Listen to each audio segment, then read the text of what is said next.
So like I was saying before, right, we're working with this equation. So we've been working with centripetal force. We've been working with the idea of going up and down a hill and why you feel heavy and why you feel light. So we're going to dive into these equations, right? And these equations relate to how to find the net force, the normal force, to indicate on a free body diagram why you are feeling light, why you are feeling heavy, right? And we just asked the question, what variable does mass times gravity help us find? And we just indicated that mass times gravity helps us find weight, or gravitational force in that matter.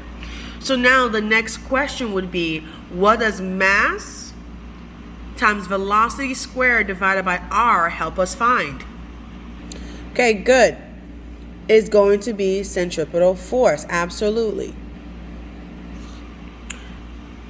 And the problem that we're going to be practicing is as followed. A car is traveling at a velocity of 20 meters per second. The driver of the car has a mass of 60 kg. The car is located at the top of a hill of the road. The radius of the hill is 80 meters. What is the apparent weight of the driver? Because step one, when you see a problem, you're thinking to yourself, how am I going to tackle it? So how will you tackle this problem? What will be your step one? Beautiful. Some of you are saying use dips, which I'm hoping for, because detail, isolation, the plug-in for the equation, the steps to solution, and the solution itself. And that's what dips indicate. And others are saying find the variables first. Absolutely. But I do want to also add something before those steps, right? Or think about the questions to have a deeper understanding. Absolutely. There's so many things you can start as a step one, but as you guys were saying, we're definitely going to be utilizing that, but I do want to add to something. Always remember to try to do some kind of drawing, because sometimes seeing what you're talking about or what the question is talking about supports your understanding too in a deeper level. So let's start with the first question though. Why is apparent weight not zero? Does anyone understand why it's not zero? So that's the key. What has happened to the subject that can help you answer why the apparent weight cannot be zero? Okay, thank you. Because it's the top of a hill, because the mass is zero. But keep in mind what apparent weight is, right? As we established before, apparent weight is the ability to feel heavier or lighter. So if I'm trying to feel heavier or lighter, right, in this moment, why is the apparent weight not zero? Why is the weight not zero? Or how the weight appears to be. Apparent weight depends on motion. So it cannot be zero if velocity is there and this car is not stopped and chilling on top of a hill and it's still in motion.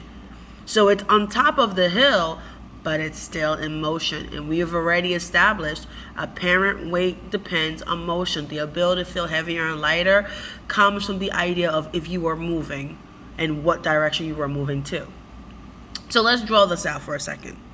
So on the board, I drew a couple of things. One, I drew the actual free body diagram indicating where the car is located, indicating where net force is located, indicating where gravity force will be located.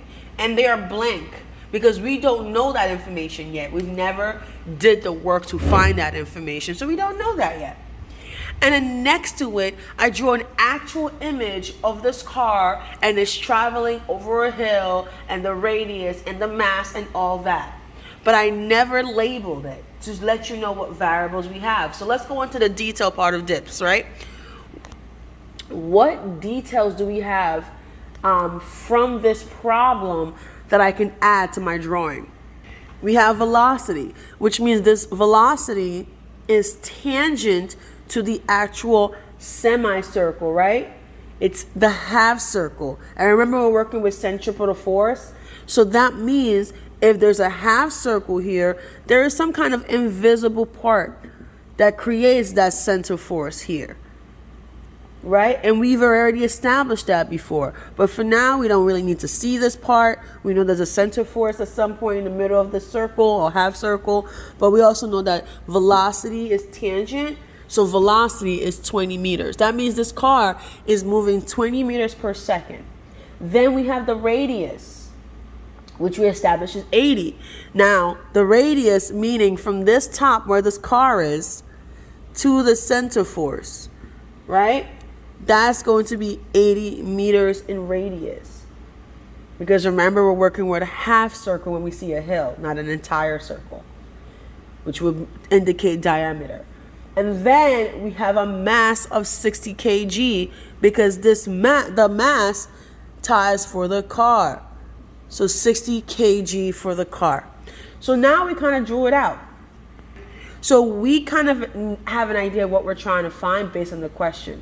But can you let me know, what is it that we are trying to solve for? What do we need to understand? We're searching for the apparent weight, right? And we can also find the true weight too, because that ties into gravity force here. But we're trying to find the apparent weight. Now, what equation supports that? Be mindful of the equation because the position of the car matters to the operation. So, looking at this, what equation can support me to finding out, utilizing the same variables we have?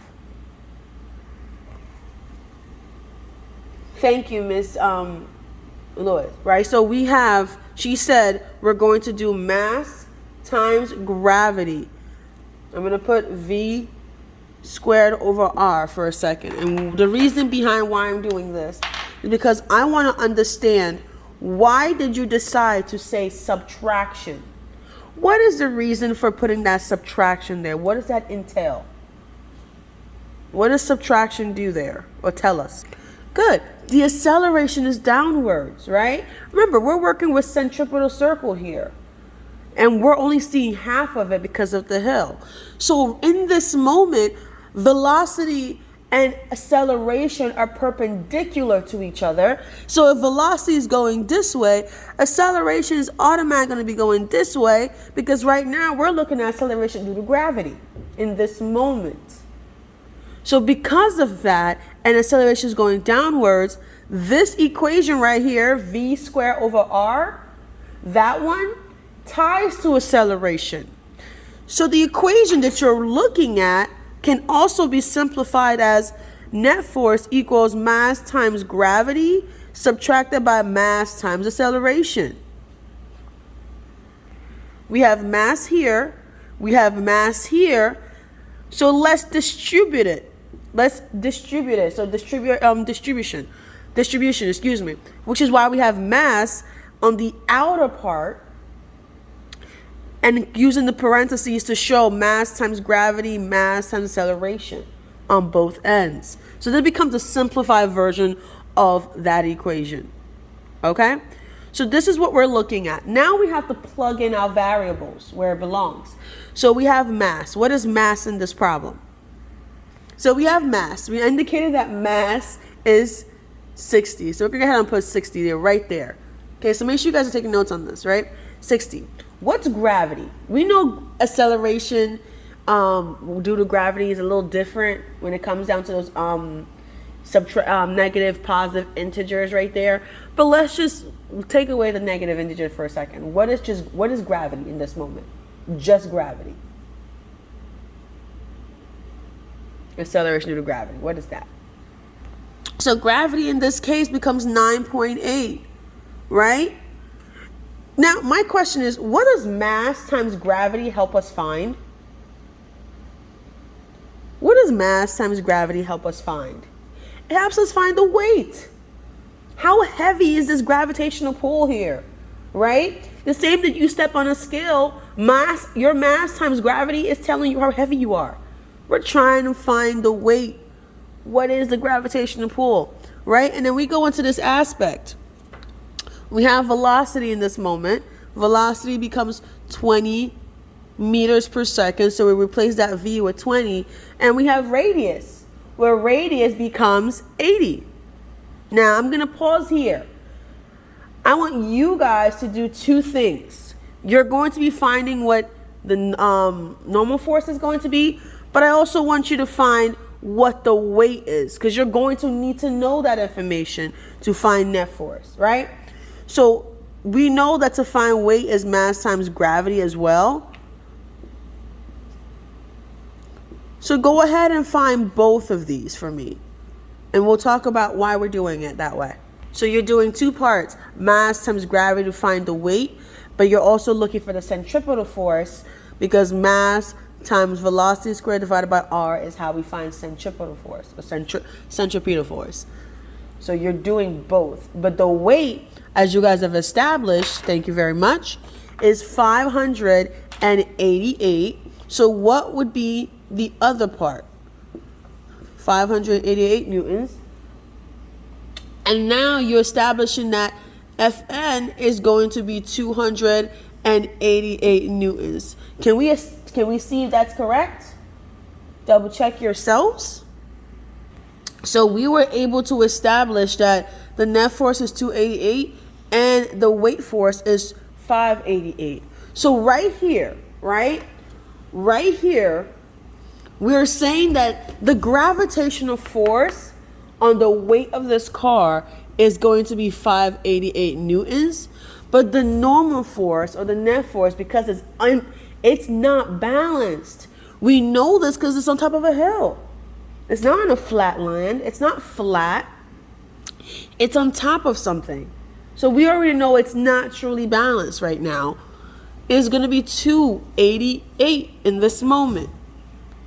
That the car, because it's on top of the hill, when it starts to go back down, the weight force is going to shift as it's coming back down, and the normal force is going to shift, because now you are accelerating downward at such a fast rate that you're shifting these newtons at such a fast rate, which is why you start lifting off the chair or lifting off the cart on a roller coaster.